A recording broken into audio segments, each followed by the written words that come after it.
Thank you for listening to Mobility Redefined, brought to you by Modaxo. For more insights and information, please visit mobilityredefined.com. That is mobilityredefined.com.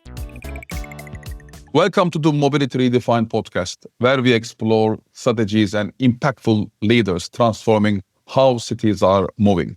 I am your host, Dr. Kaan Yildizgoz, and today I'm very honored to be joined by Mr. Joan Bigas, Director of Mobility for the Metropolitan Area of Barcelona. Barcelona is a fantastic city which sets a global benchmark when it comes to rethinking urban space, embracing sustainability, and thinking about the future's citizen-centric mobility. Today, we will be discussing with Mr. Bigas about all the new projects and innovations coming in Barcelona and already being implemented. Joan, welcome. Thank you so much for joining us today.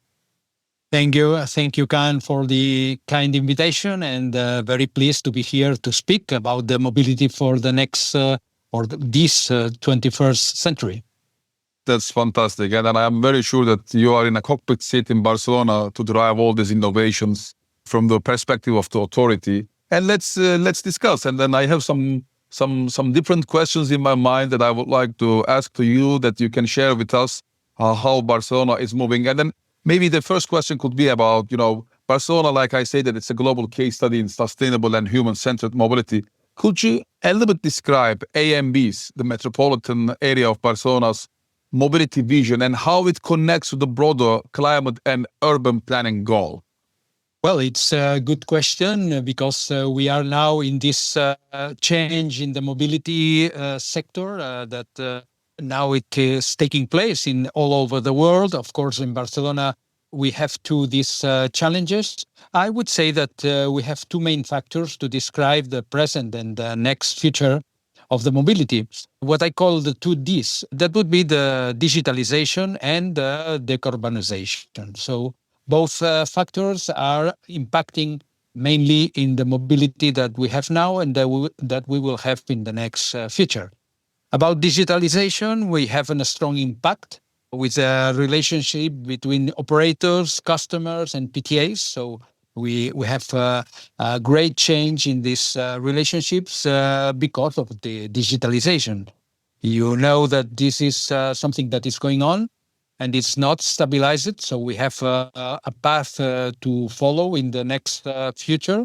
We have a new mobility services that have been implemented due to this digitalization process and especially the shared vehicles. And so we have, let's say, a very interesting environment, a very interesting ecosystem that we have to take care. The new challenge, of course, will be also the artificial intelligence, the AI, and that also will have an important impact that we are now trying to process. It will impact, of course, the diagnosis of the services, also the anticipation, the forecast of what will be the use of those services, let's say the events, the disruptions, etc. So here, with the aid of the artificial intelligence, we will have a new scenario of the relationship with customers, with the citizens, and between operators and PTAs. About the decarbonization, we have a triple need for better climate, for better air quality, and less energy consumption. So this is what the decarbonization is about. So here we have another challenge that we have to take care in the next future. And I would say after those two Ds, we have also a challenge in the governance of the mobility sector. What is very important to deal with those challenges, and we have a need of this better governance in the mobility to tackle with these challenges and others. So that would be my summary about this question, how we see this mobility vision for the next years. Perfect. I think you are giving a very good introduction also. I mean, when you mentioned about digitalization, decarbonization, and as well the governance, DDG, we can call as three areas on this one. And I mean, if we talk a bit more on the decarbonization side, let's maybe start from there to think. Barcelona's low emission zone and Superblocks strategy have redefined how we think about urban streets. What have been the key learnings so far, and how are the citizens, and I'm also particularly wondering about the businesses, are responding into those initiatives? These low emission zones in Barcelona have been a success, I must say. We have now 30% less pollutant emissions.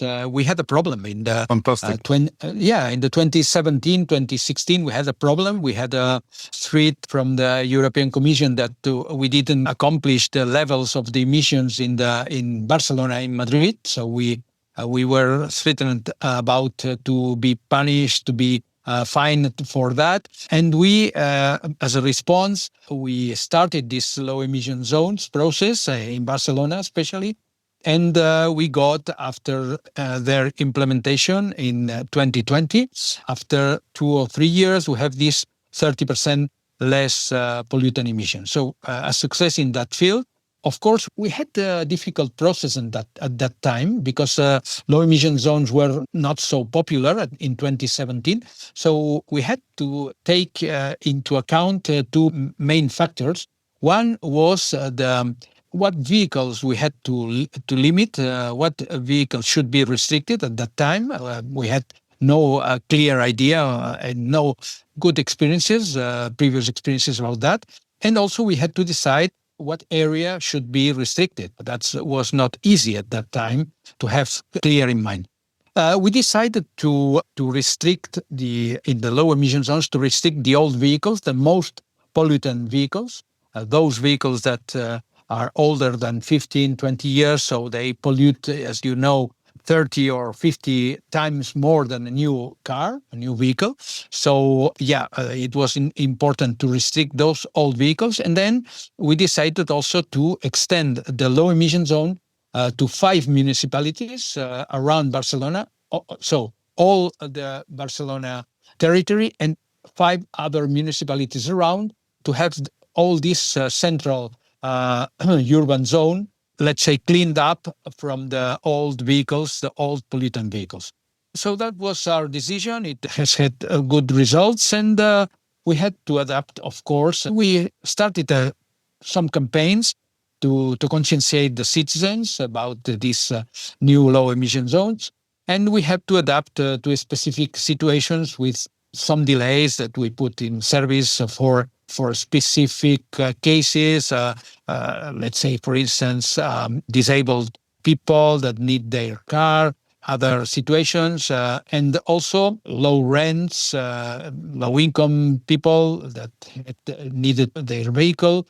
So we started with some permissions, specific permissions, and now we have involved 12 municipalities in total that are involved in these low emission zones. All these municipalities, 12 municipalities, have implemented their own low emission zones with a common model for all the metropolitan area. So we have the same model for all of them, and that's very important. So the citizens of these municipalities all have the same model and the same restrictions. That is very important also in a metropolitan context.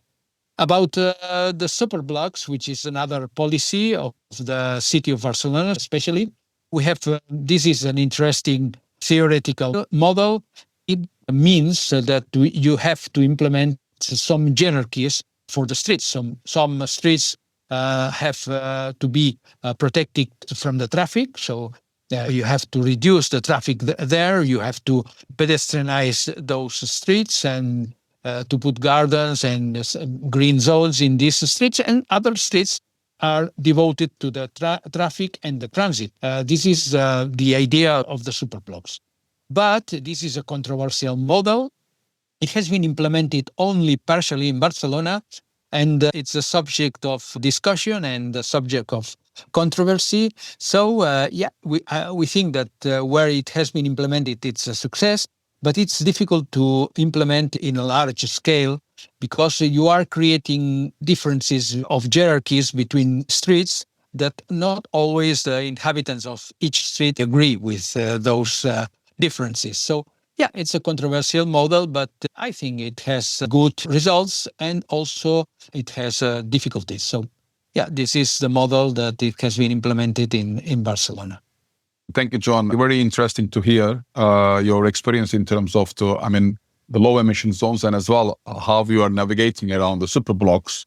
Indeed, it's very important. And then wherever such kind of initiatives are being implemented, we see a lot of discussions are ongoing, especially with the feedback of the citizens or with the feedback of the business owners.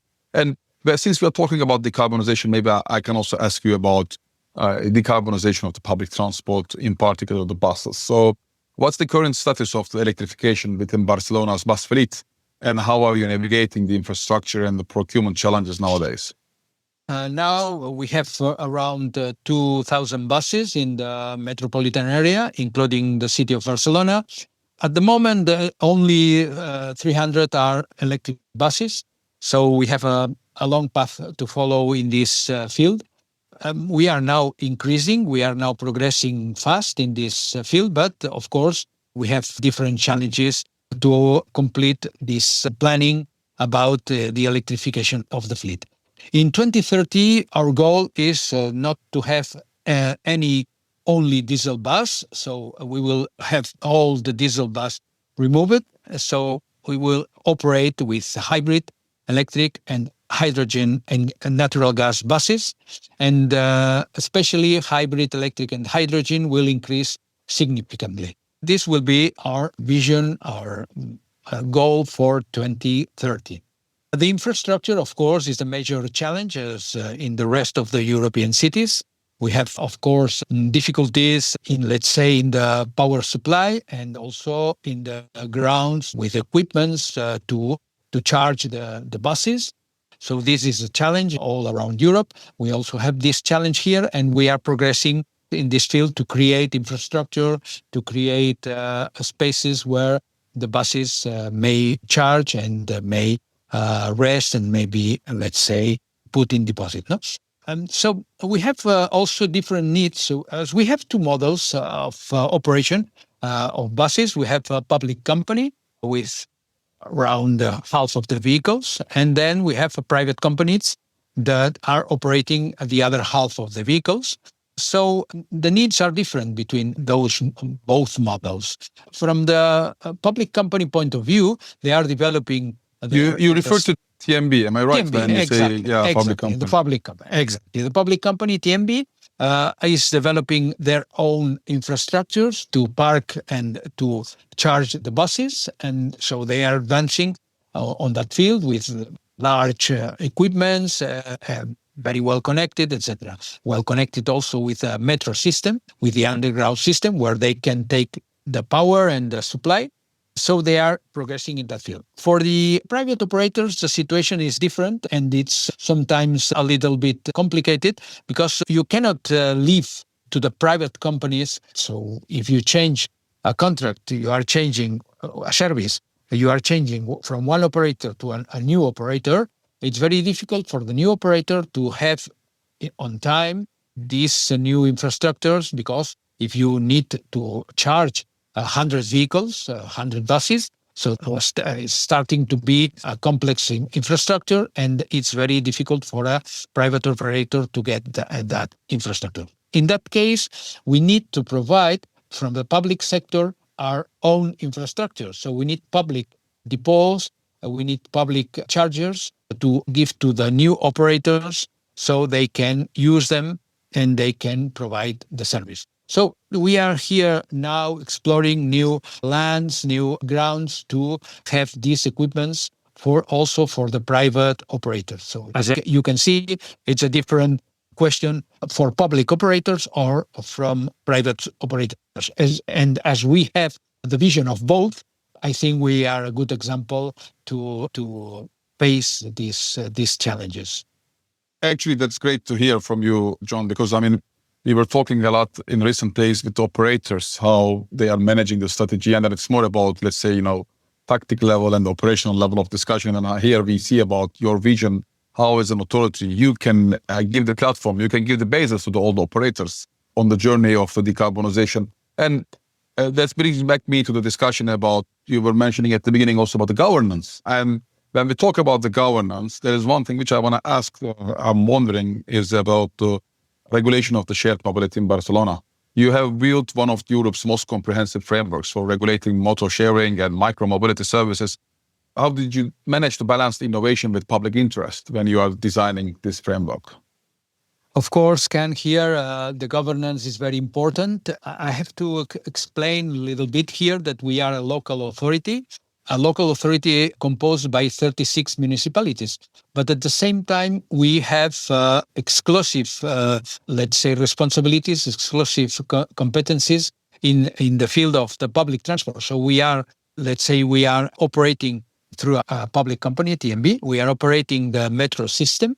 And at the same time, we are responsible for the bus network through the public company or through private companies. These are exclusive responsibilities for this supramunicipal local authority that we are in Barcelona Metropolitan Area. At the same time, we have responsibilities for the taxi system, and also we have some responsibilities on the traffic in the towns and share also with the regional government. With those services that we provide, public transport, taxi, etc., those services that we provide to the municipalities, and at the same time, the municipalities being the governance of the metropolitan area, we have a very strong confidence from the municipalities. So these municipalities have a strong confidence to us, and as they have this confidence, they are more and more delegating new responsibilities to us, to the metropolitan area. You know, the mobility, of course, it's going farther than the city limits, the municipal limits, and of course, it's crossing and it's spreading all around the metropolitan area. So the municipalities are delegating new responsibilities for us, like this shared mobility. We have those in the field of the motorcycles. We have now different licenses for an electric motorcycle services. So we are now providing with 3 private companies. We have now 5,000 motorcycles, electric motorcycles, around 8 municipalities. And these are licenses that we have tendered and we have put into the public concurrence. Shared motorcycles, you refer shared to, motorcycles. Exactly. Those are licenses, private licenses, and they are operating. And they are, of course, they have apps where you can unblock every motorcycle that you need, and you can get your trip with these electric motorcycles. And for us, it was very important that those motorcycles were electric. They have no pollution, zero emissions. That was very important. And we have this shared service with, as I told you, 5,000 motorcycles now in service, and possibly we can reach 8,000 motorcycles in the next future. So that was one delegation from the municipalities to us. And also we have different micro-mobility services, as for instance, the public shared bicycles. We have 2 services. One service is from the municipality of Barcelona, is called Bicing. That is one service with 7,000 bikes, shared bikes in the municipality of Barcelona. And then we have also in other 50 municipalities, we have deployed a service with 2,500 electric bikes that we are now giving service to the citizens. So in the field of the shared mobility, in the field of the shared electric bikes, we also have this delegation from the municipalities. And it's important also that these are electric bikes, so you have zero emissions too, and you have an aid for the people, so you can give service to elder people, you can give services to those neighborhoods that have ramps and different levels, so you can reach all kind of neighborhoods with these electric bikes. That is roughly what we are doing with sharing mobility by delegation of the municipalities. Of course, we are also providing lockers for the private bikes, so we can have these lockers in the different stations, the different transfers of the public transport, and we can have this last mile service in operation with these lockers for the private bicycles. These are, as I told you, delegations from the municipalities that we are experiencing from our, let's say, our main core business, that is public transport. That is our main responsibility.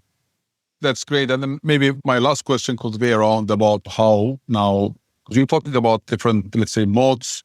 And as an authority, the multimodal integration is, I'm sure, it's one of your key topics. And then how is AMB approaching multimodal integration and the deployment of the systems like mobility as a service? Okay. Mobility as a service, of course, is an important challenge. Here is a complex environment to deploy a good mobility as a service, because you need to have direct relationship with all the operators.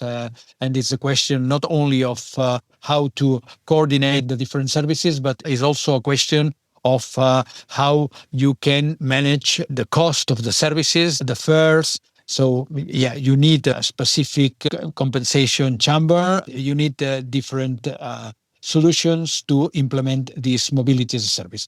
At the same time, we are trying to improve the connections, the transfers, the interchanges, the points. So we are exploring new possibilities with the information. We are trying that all the interchanging points are informed very well with all the information that you need to make those transfers. We are trying to develop physical improvements to those interchangers. So our work in this field is to try to improve the physical connections in the interchanging points and the information of these points to improve the multimodality and to combine these public transport services also with the micromobility services and the capillarity to reach all the neighborhoods and all the places around the metropolitan area. Thank you, Joan, for this inspiring and insightful conversation. Is there a final message you would like to share with our global listeners, perhaps on the importance of staying bold in mobility policy? Well, it has been a real pleasure participating in this podcast. Just my final thought would be that we need to be prepared to give a proper answer to the climate change requirements. So we will be in front of the actions that the society is demanding. And of course, we are in a good position to do that, but we need, of course, to be prepared. My message would be to be prepared to face those challenges of decarbonization and digitalisation in the next future. So that would be my recommendation and my vision for the next years. Great vision for the future, and it was very rich discussion and learning from your experience in Barcelona. Thank you for your leadership and vision. And to our listeners, thank you for tuning in. We will be back soon with more voices shaping the future of mobility.